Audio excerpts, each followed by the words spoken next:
He lured his label boss into a Dallas studio, pulled a gun, and demanded a signature. He had $2.8 million in cash sitting in his accounts. So why use a rifle to break a contract? Lontrell Williams Jr. was pulling in hundreds of millions of streams. He had real heat, but he was stuck. He sat inside a 360-degree deal. That is where the label owns a cut of everything: music, tours, merch, even your sneakers. Instead of hiring a lawyer, he took things into his own hands. Court documents say he forced executive Radrick Davis into a soundproof booth on January 10, 2026. He wanted out of his imprint. Prosecutors claim he brought an AK-style pistol to make it happen.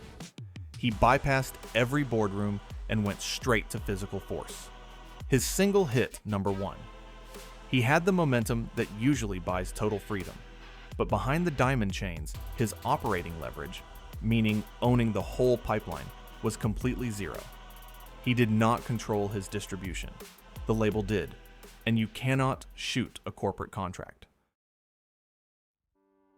Before the feds kicked his door down with flashbangs, Lontrell lived like he owned the world. He bought a massive 4-bedroom house in Cordova, Tennessee. But the math tells a very different story. Yes, the cash was flowing in. People saw millions of Spotify plays and assumed he was rich. Here is the trap. The label fronted the money for the music videos, the tour buses, and the marketing. That triggers strict rules. That means paying back the label before he sees a single dime in royalties. They own that 360-degree corporate chokehold. He had to pay back every cent of the advance. Fans see a $25 million budget and think it is cash in the bank. It is actually just a massive loan. So what did he do? According to the indictment, he demanded one worthless forced signature at gunpoint. He thought a piece of paper signed in a Dallas room would wipe the debt clean. How does a guy generating millions in revenue find himself backed into a corner so tight that an armed kidnapping feels like a valid exit strategy? Industry rumors always get the numbers wrong. People swore Lontrell had $30 million in the bank after his spring mixtape dropped. Time for the money drop.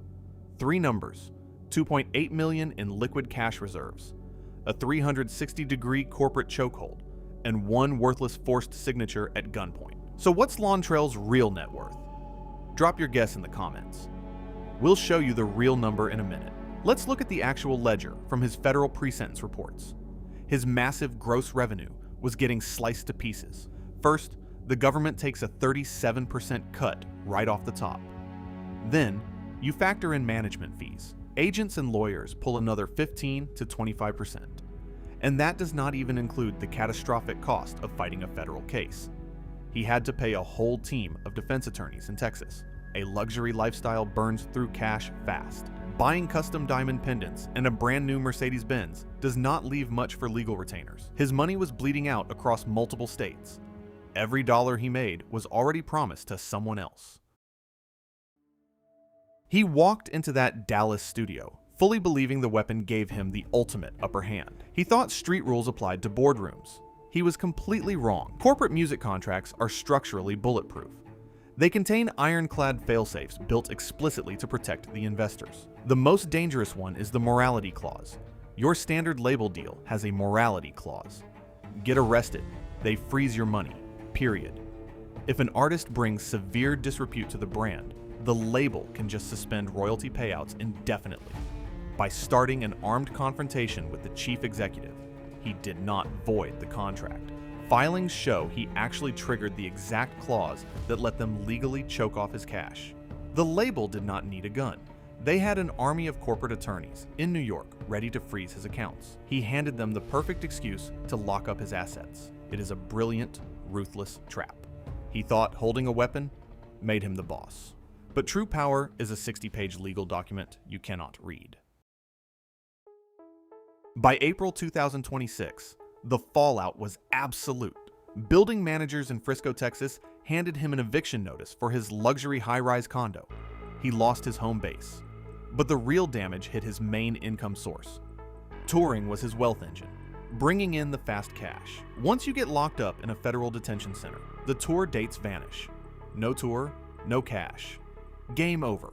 He allegedly turned a civil contract dispute into a multi-defendant federal criminal case. The indictment from the Northern District of Texas carries a formal forfeiture notice. That means the government can seize his Cordova real estate. They can take the custom jewelry. They can drain his bank accounts. Federal prosecutors love asset forfeiture. It lets them defund you before the trial even starts. He is sitting in a cell watching his wealth evaporate. His asset allocation, meaning where his money sits, was heavily tied up in things the government could easily grab.